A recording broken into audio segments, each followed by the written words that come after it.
নাকাশিপাড়া থানা বেথডহরি টোল প্লাজার নিকট এক বিরাট দুর্ঘটনা। এই যে অ্যাক্সিডেন্টটা দেখছেন, এটা ছোট হাতি গাড়ি ছাগলের ব্যবসাদার।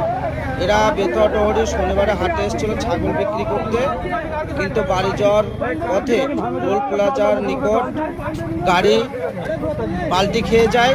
তার ফলে 6 থেকে 7 জন গুরুতর জখম হয়।